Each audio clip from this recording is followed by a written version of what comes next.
Happy New Year, everyone. Welcome to Inside Independent Publishing with IBPA. My name is Christopher Locke. I'm your host. I'm also the IBPA Director of Membership and Member Services. Okay, so at IBPA, we want to set publishers up for success every year, and we're going to do it again. We have CEO Andrea Fleck-Nisbet. She's going to be joining the podcast today to discuss the major issues that publishers are sure to face in the new year and the ways that publishers can overcome them. So here's what we'll be talking about: distribution challenges, creative ways that publishers could find funding, difficulties with running a publishing business and ways to tackle them, and so much more.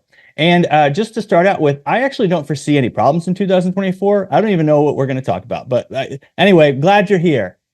Thanks, Christopher. Happy New Year. Yeah. I'm glad to see you again. So last year was I think I was into my second month at IBPA when we did this. And I was so nervous that I was going to mess up and say something wrong or flub something. And it went okay. So we'll see how it goes this year. Well, you started that podcast by calling me Bill. And I was like, okay, we'll just... I did not start the podcast by calling you Bill, but I did call you Chris, which usually you go by Christopher. So I was mentally beating myself up after that. I don't know if I've made that error since then. Yeah, well, thank you. So, all right, let's start with actually looking back at the challenges of 2023. The industry, we've talked about this a lot at IBPA. The industry is evolving a lot in terms of business model. So I wanted to see if you can discuss what are the challenges with that, but then what are also the positive aspects of that? Yeah, well, it's interesting. Throughout the year, you and I will do some presentations about the state of the industry, especially with our regional association affiliates. And I was looking back at some early ones that we did last year when we were talking about trends for 2023 and seeing how we did in terms of predicting some of those trends. So actually, PW just released a statement today saying that print book sales, so that was one of our predictions, which is that print book sales would decline. And they did, but interestingly, they didn't decline as much as we thought they would. So they only declined by about 3% in 2023, which was really good news. And I would say overall, the picture of publishing was more positive throughout the year. I think people were really looking at that long COVID hangover, and there was a lot of fear in the industry that we would see steep declines. But publishers really expected a lot of that and shored up their business and did a good job, I think, of sort of managing expectations, managing inventory better. The supply chain has started to get cleaned up a little bit. So overall, I would say 2023 looked more positive than I think we all had expected. Yeah, and can I just ask, this is such a huge other issue, but you know how there's always like print sales are this and that, right? But I mean, are they even really getting all of the sales? I mean, where are they getting that data? Because it's always from the same places, but aren't book sales happening that they're not even tracking? Yeah, it's a really good point. And I was actually preparing this week for a presentation I'm doing at NYU next week, and we'll be talking about data. And I always start any kind of presentation where I talk about data with the caveat that our industry has no good, clean way of capturing all sales that occur. And the reason that is the case is because typically when we're talking about book sales, we're talking about trade book sales. And those trade book sales, which is your independent bookstores, big box stores like Target or Walmart, other small retail stores, or even online sales like Amazon, BNN.com, bookshop.org, all of those are captured through Circana BookScan. But the reality is that there's a whole other piece of the industry, which are bulk sales, direct-to-consumer sales from authors and publishers, and sales that just occur in any kind of in-person transaction that the publisher may be handling directly, which never get captured. So I would say a good rule of thumb is typically what you see through BookScan and what you see reported likely makes up about 80, I would say somewhere between 75 and 85% of total book transactions that are occurring across the industry. Yeah, because like last year in person, I sold 1 million copies of my book, but nobody's tracking that, and it's unfair. Okay, I wanted to ask about then that we talked about business models. So things like hybrid publishers, how that's evolving, how that in terms of like people that were once like traditional trade publishers, and then they actually are adjusting their business to also do hybrid publishing, that kind of stuff. And like what your thoughts are in terms of like, is that a good trend? And how do you feel about all that? So to answer the last question first, I would say 100% yes, it is a good trend. And the reason I say that, anyone who's heard me talk before, you've probably heard me say something around the fact that the traditional business model for publishing is broken, that the way that we used to acquire, produce, and distribute books does not allow much room for profit. And for any publisher who's really looking to run a business, it's just so challenging to acquire books in the advance against a royalty model, meaning that you're paying the author up front. It's kind of like organized gambling, right? You're paying for the author to allow you to publish that book up front. You're taking on all of the design, editorial, production costs, the inventory costs, the distribution costs. So when the publisher takes all of that on up front, and then they're projecting what might sell for that book, it becomes incredibly hard, especially as we see those rising costs to produce books, to actually run a profit. And because of the way that returns work in our industry, you have to be able to have a certain amount of cash on hand to protect your business. So all of that to say, unless you're incredibly affluent, you're incredibly well funded, or you're part of a larger organization, that model needs to change. And so what we've seen in the industry, and it's been growing over time, but really in the past year, we've seen it accelerate, are these what I like to call emerging business models. So there's hybrid publishing, which is a very legitimate and financially successful way to publish books, but sometimes it can get a bad rep in our industry. I consider that part of emerging business models. And essentially what that means is that there are different ways to fund your business and fund the production and the creation of a book up front. And you may be asking the author to take on some of those costs up front, but on the back end, where you're sharing in the income or sharing in the profit, that's where it sort of evens itself out. So as long as there's a mechanism for distribution, no matter how you fund the model up front, you're sharing in an equitable way with the author, the content creator, and there's transparency in that process, then you're talking about a legitimate publishing model. And I think that's just important to let people know.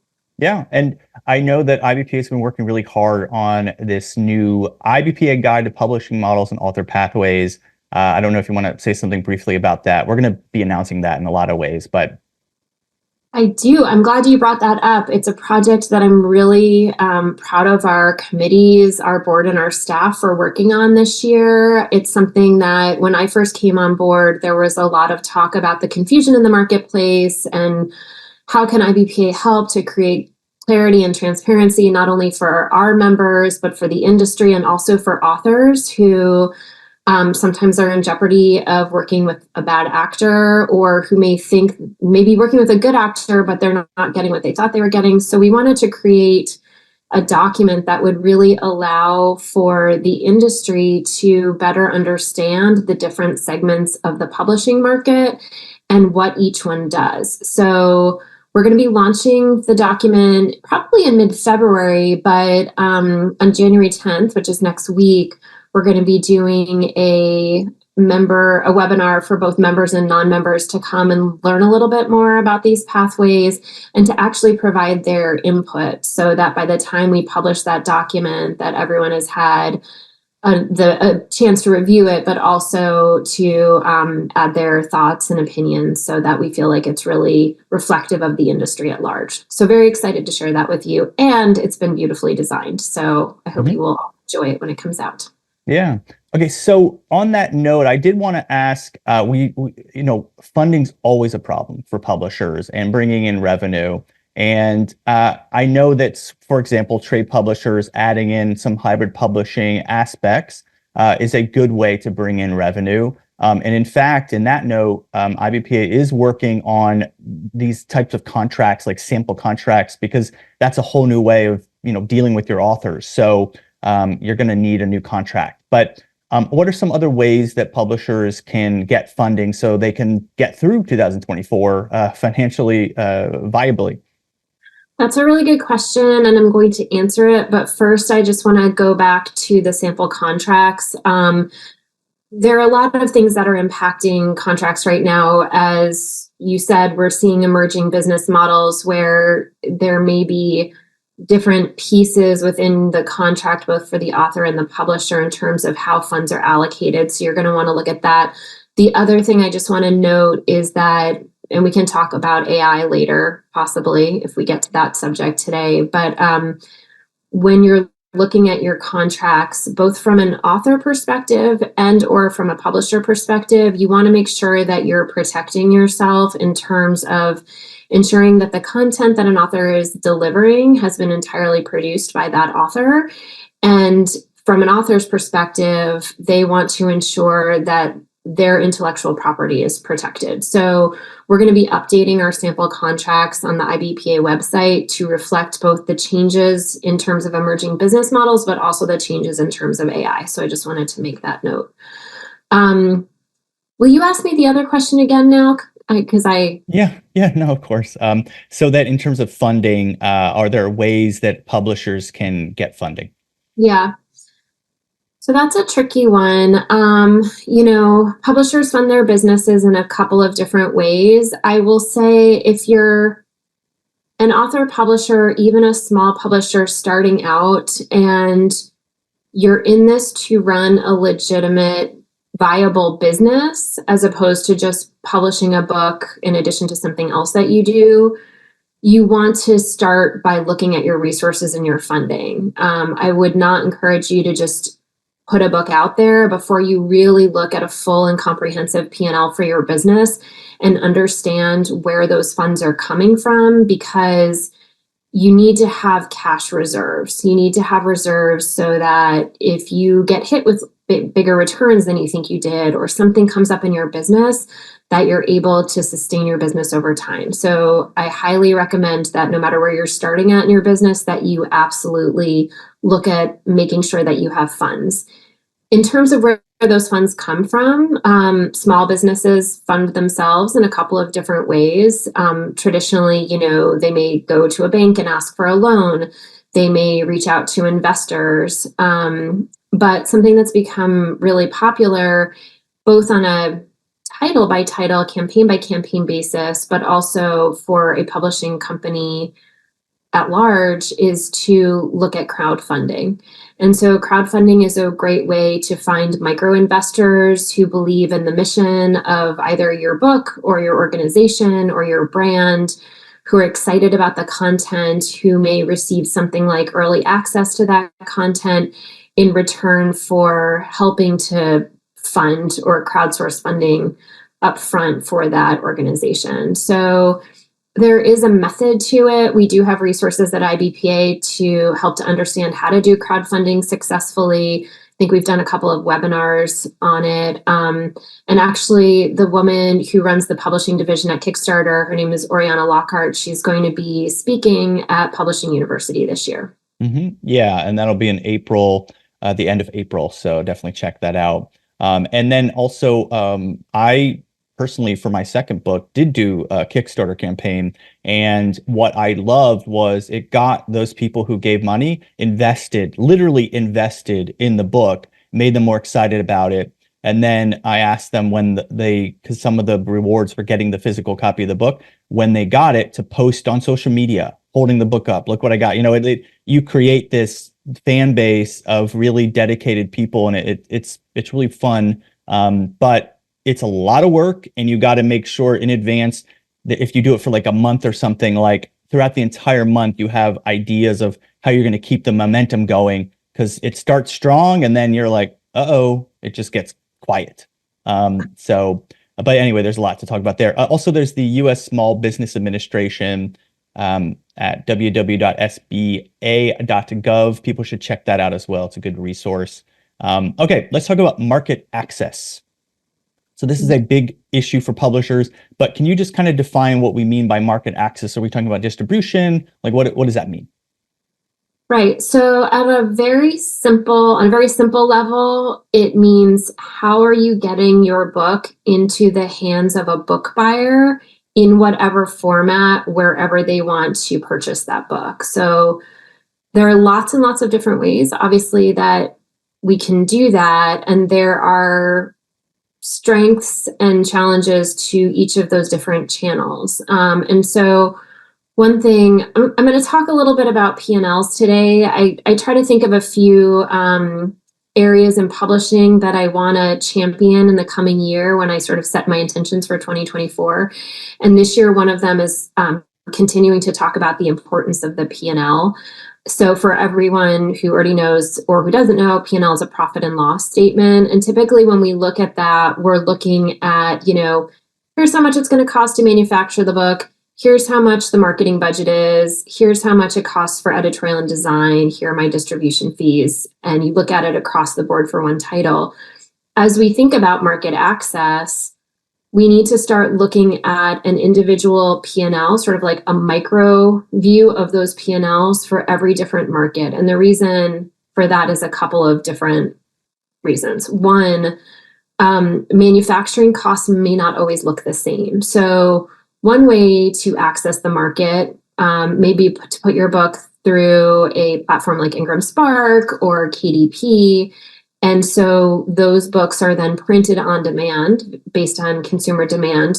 The great thing about those platforms is that your book is going to be available for sale online, and it will be available sort of in real time. So you don't have to worry about inventory management.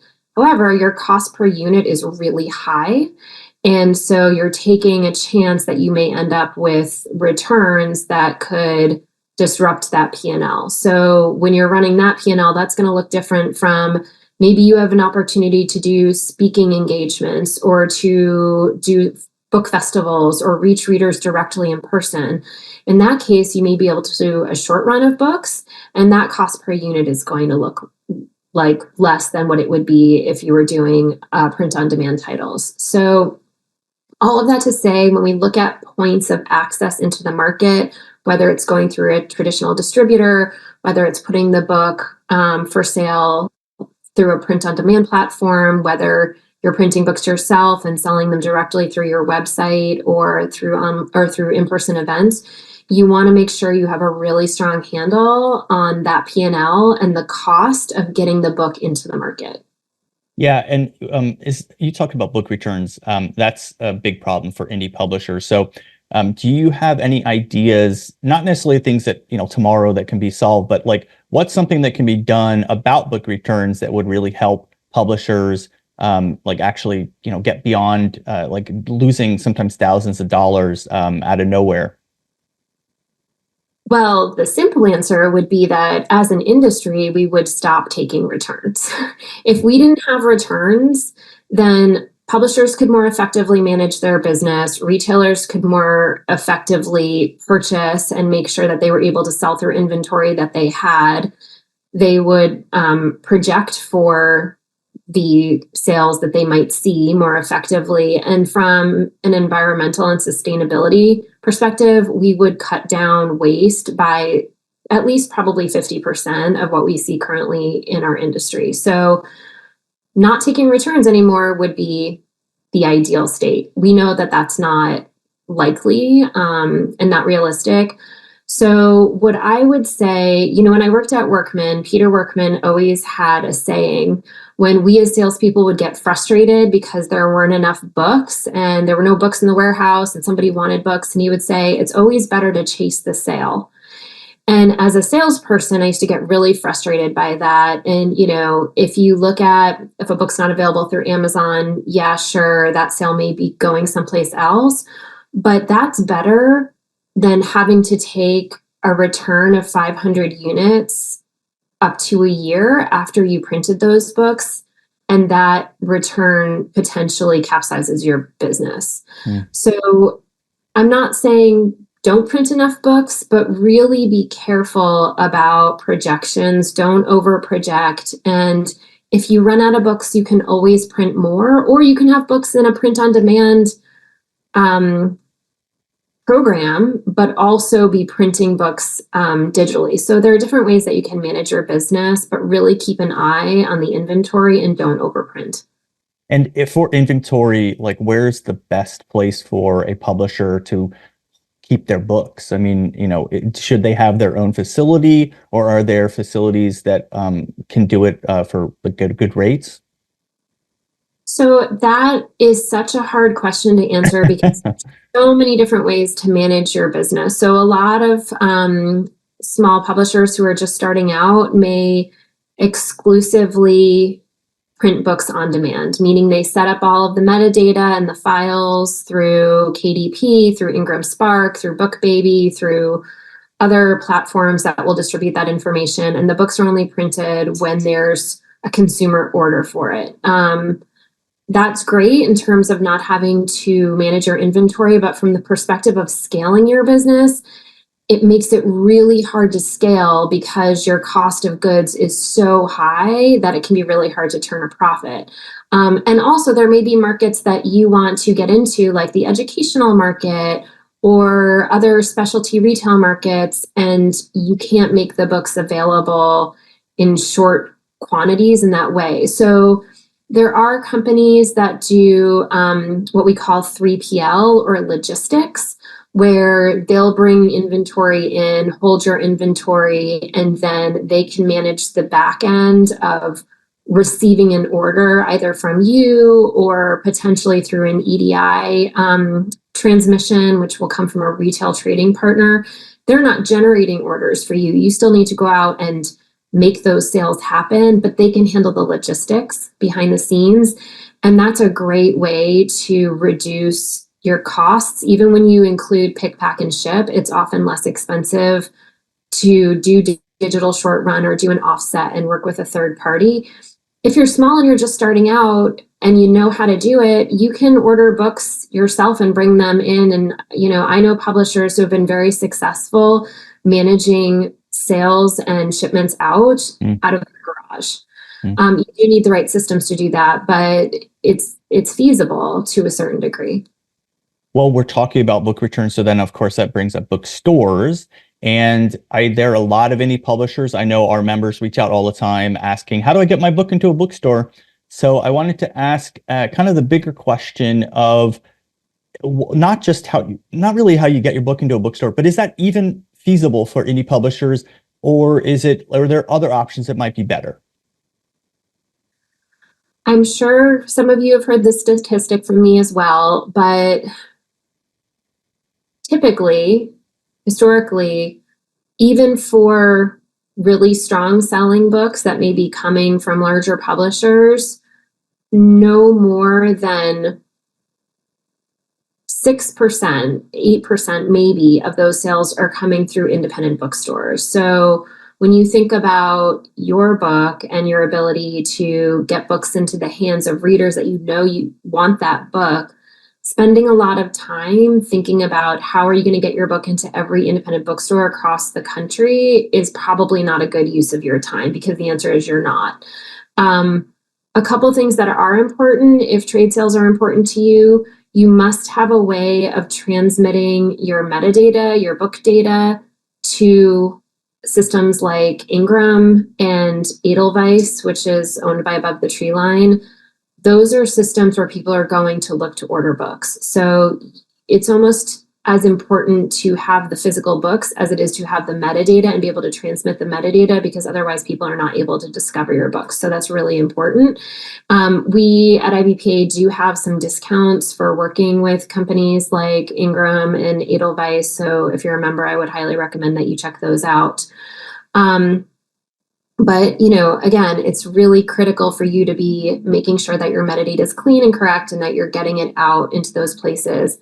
Beyond that, I would say, where are your readers congregating, and can you sell to them directly? It's something that we don't think about a lot, but if you can bring your readers, if you can engage with them wherever they're congregating, whether that's online or in person, and you can encourage them and create strength in your brand to come to your website and purchase through you, one, you can probably give them a better discount on the book or some other type of premium or value. And two, then you've captured their information and you've captured a customer.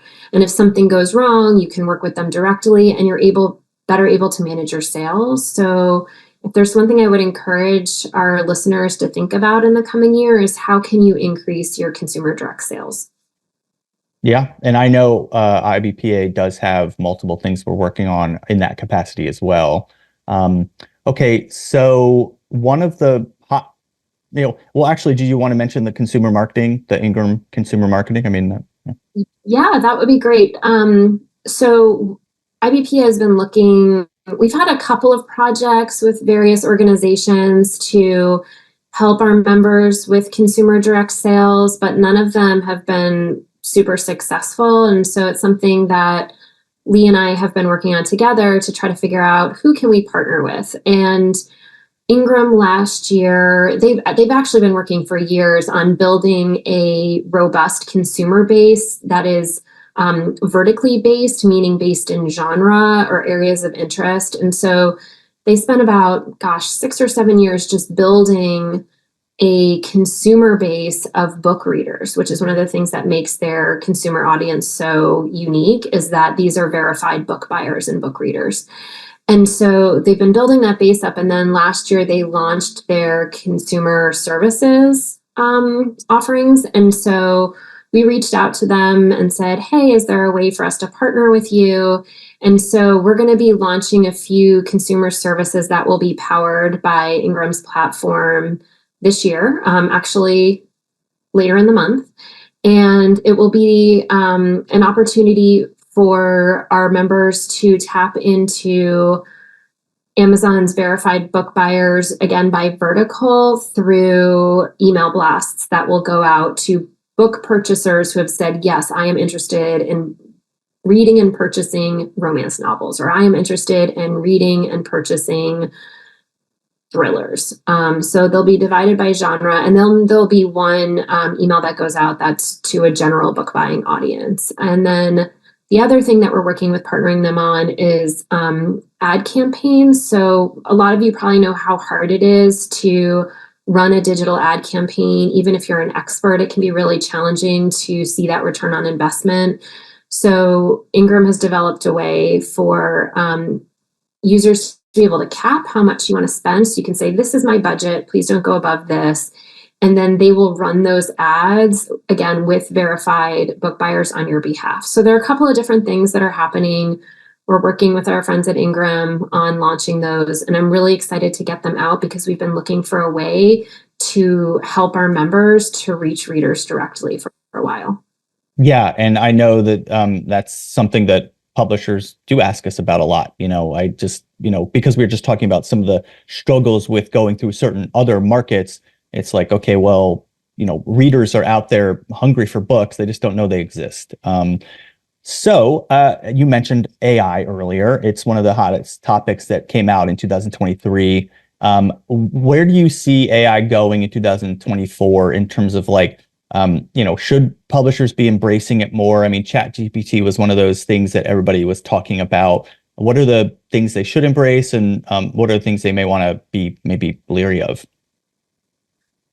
Right. So when we talk about AI, they're two separate issues that are interconnected, obviously, but we can talk about copyright protection and what publishers need to do to protect themselves. And when we talk about that, we're typically talking about generative AI. So generative AI is when learning machines, learning AI ingests copyrighted material to then output a product that may be similar, or a book that may be similar to what it's learned from. And the concern there, of course, is that you're taking copyrighted material without the permission of the copyright owner, ingesting it and producing something that potentially competes with the original product. So that's sort of the heart of the concern around copyright. And we're just starting to see this sort of enter the legislative space. There's been a lot of work done by the Authors Guild on behalf of copyright holders and by the Copyright Alliance. So we work closely with those two groups as well as the AAP just to stay apprised of what's happening in the copyright protection space. We have an advocacy committee at IBPA that is very aware and on top of that work. And so our hope is to create an AI resource center that helps to address those concerns and tell people where they can go for more information. And will include, as I mentioned before, an update to the author and publisher agreements that will include language around AI. So we're doing some work there. On the flip side, are robots going to be running the AI resource center? Because they could be, putting things in there. Well, it's funny you asked that, because the next thing I was going to say is that the positive side of AI is that it can help you more efficiently run your business. And knowing how resource strapped we are here at IBPA, I think that we should adopt some robots to be able to help create that AI center. That would ensure that we are no longer toiling into the wee hours of the morning. So no, maybe they can bring us sandwiches too. Just throwing that out. God. Yeah, can we get one of those AI robots that is a gourmet chef on the side? Done. Thank you. Yeah. So the other side of AI, of course, is that there are tools that are being created, which are very legitimate tools that can help us with everything from creating production efficiencies within our organization to helping us market online in a smarter way. And so one of the tools that I've been talking about, because I met with their founder at Frankfurt, and I've just been really taken with their platform so far, is a company called Shimmer. So Shimmer is an AI platform that helps publishers to manage their digital advertising budget, which we were just talking about and saying it can be hard to do that sometimes. So the concept behind the product is it's a low monthly fee. I think it's about $70. Don't quote me on that. I think it's around $70 a month. And you put your title into the program. The AI system will review all of the content, and then based on that, it creates ads which have both copy and images that have been created. And then it places those ads based on what it identifies as being the target consumer, the target reader, where that target reader will exist, and what language based on the book will appeal to that reader, both from a literal and from an emotional perspective. And then it tracks those ads over time. So there's a threshold of expectation about the success and conversion that those ads should see. And if it's not seeing that, it will automatically adjust them. So that's an example of a way that, wow, for all of us who have spent a ton of money on digital advertising and felt like we don't really know what we're doing, it's a cost-effective way to allow AI to be able to run those ads for you in a relatively safe and low-cost way. So that's one cool platform that I've seen recently. Another one is an AI tool that's meant to help publishers with acquisition. So a lot of publishers will receive, thousands of manuscripts that come through the door. How do they assess those manuscripts based on their own mission and goals and revenue goals? And so this is an AI tool that will help with that process, which is pretty cool. And then also marketing copy, especially copy that's going out through our metadata system, should be updated on a regular basis. And sometimes that can be challenging. It's hard to keep up from a time perspective. And so now there are tools that can help with that as well. So we're definitely seeing ways that AI, especially in the marketing side of things, AI tools can actually help us to run our businesses more efficiently. And I think we'll see more of that in the coming year. Yeah. Well, also AI narrated books, audiobooks, yep. That's a whole thing. And it's complicated because audiobook companies, they produce really beautiful audiobooks. But with all of that work they put into it comes a cost. And so now people are trying to use AI narration to save some money. What are your thoughts about one, obviously, there's voiceover actors. That's a very difficult thing when a whole business of, a job suddenly becomes moot, where suddenly, it's not needed anymore. And yet these people are very talented and bring a lot of personality to these books. So what are your thoughts about just how AI narrated audiobooks might change the market? Yeah, I think all of the above. We've seen audiobooks grow by double digits. In fact, I think this is the first year where audiobooks have slowed down slightly. I don't have the percentage in front of me, but I just read a piece saying that audiobooks this year, the growth slowed. So I think it's like right under 10%, but we've been seeing high double-digit growth among audiobooks over the past decade. And so the challenge for independent publishers, of course, to your point, is that it's not cheap to create an audiobook and to do it well. And for those of you who are audiobook lovers, I know I am, I listen to them regularly. If an audiobook isn't read well, even if I want to read the book, I won't get past the first 5 minutes. So the reason I bring that up is I think right now we're still in a place where AI hasn't quite caught up from a commercial perspective to create a competitive product to what a professional human narrator can provide.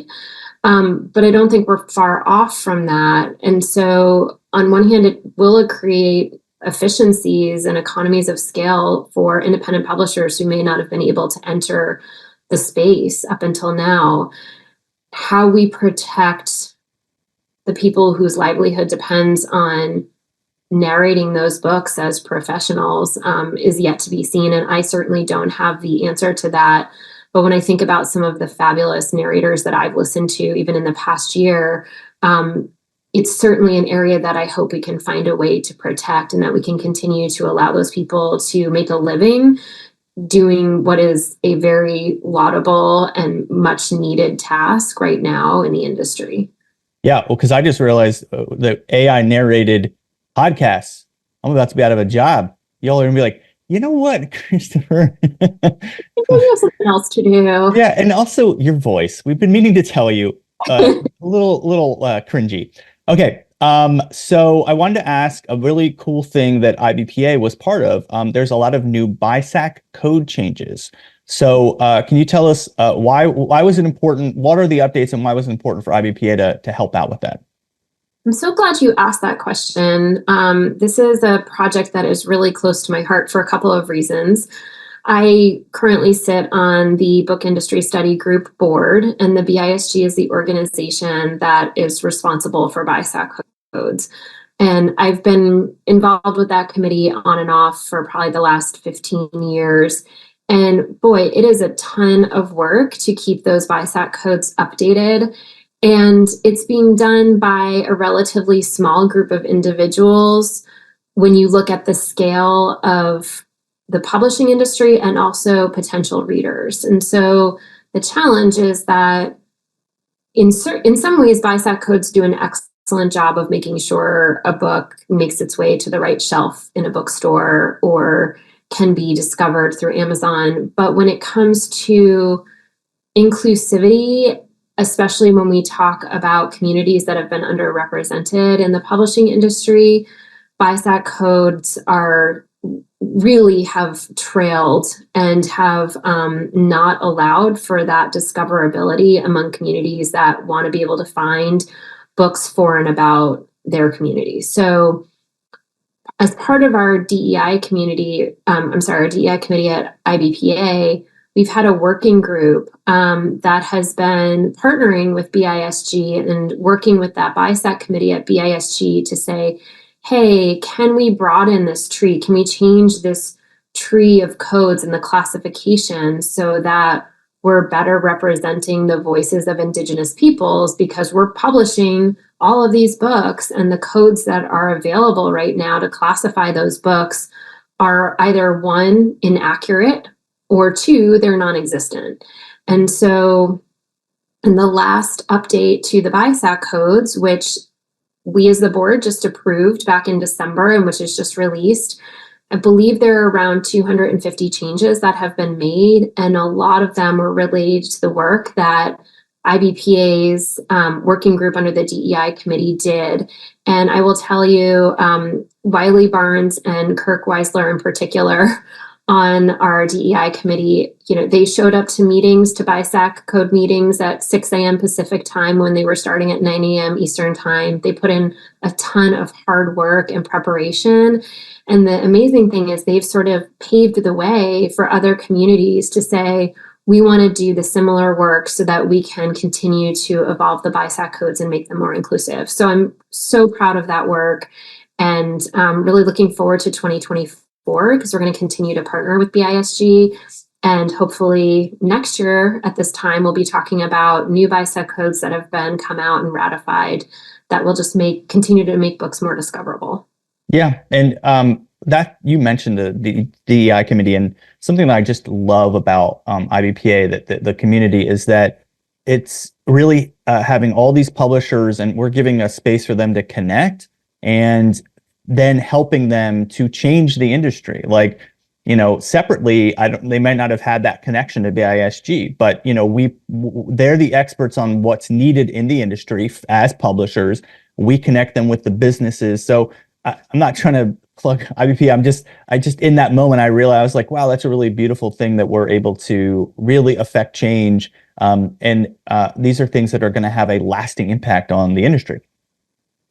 I mean, truly, that example, just because I've spent so much time in the industry on the metadata side in particular, and the fact that we've been talking for the past, at least as long as I've been part of that committee, about how we need to find a way to broaden the scope of those codes, and that it happened, at least to a certain degree, coming out of one of the work of one of our committees, is really an amazing thing. And you're right, it's so great to have a good working relationship with the Book Industry Study Group and other associations. So that's part of our work too. And I don't always know that members think about that, but we partner really closely with the Authors Guild and the American Association of Publishers and the American Association of Literary Agents. So we're having those conversations, ABA, the ALA, we're having those conversations with those other associations all of the time, so that we can keep a good eye on what's happening in different quarters of the industry and bring that back into our own programming here. Yeah. Well, so I have so many other things to talk to you about, but we're kind of running short on time. I was going to talk to you about how publishers can manage their businesses better, alternative revenue streams. I mean, we're going to solve all the problems out there. But unless you really desperately want to discuss one of those, we can round things out here and end on a positive note. You let me know. You're the boss. I got to do what you say. I know. Well, I'm a really tough boss. I think that this is good. I don't want to overwhelm people with information. I think we hit on some really important topics for this conversation. I love having these conversations with you and with all of our members, and there are going to be a lot of other opportunities throughout the course of the year to do that, whether it's attending PubU, our member roundtables, listening to other people besides me yammer on the podcast. There are lots of different places where we touch on these topics. So I hope that you all out there will stay tuned. And, we always say that members who show up and participate in a lot of the events that we do that are actually free, like the webinars, the roundtables, get the most out of their membership. So I would really encourage you, as you're setting your intentions in 2024, to think about making some time in your schedule for some of our events. Yeah. And I know we talked in this podcast about how, complicated things are in the industry. But I know that you a lot of times say that these are actually, there are positive, even though it's complicated, there are positive things about the messiness. And I know that, like, for example, like we were talking about market access, inclusion in ways that have never been before. So, in terms of ending on a positive note. And by the way, at the office, everyone calls me Mr. Sunshine. So, yeah. Wait, you're not supposed to be surprised. You're at the office. No one believes me now. No one believes me. Of course they do, Christopher. You didn't even try to pretend.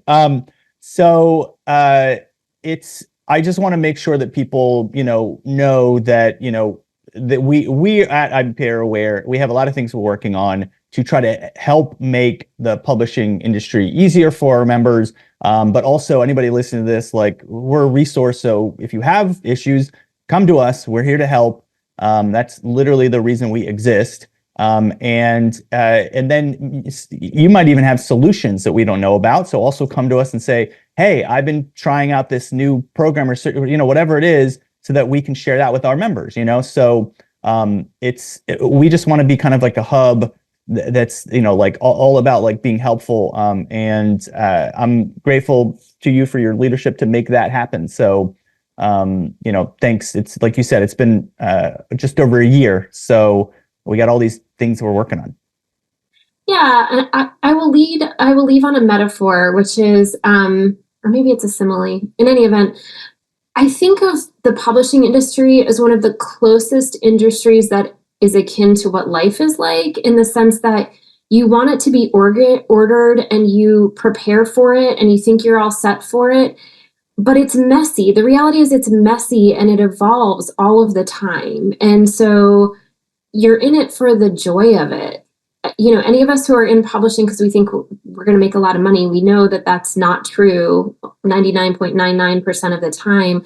But we do this business because we love it and we learn how to adapt in it. And that's one of my favorite things about independent publishers and author publishers too, is that we tend to be really scrappy and nimble. And so I applaud all of you. And I would just say, continue to find joy in the messiness and the evolution of the industry, because that's actually where the fun is and the creativity.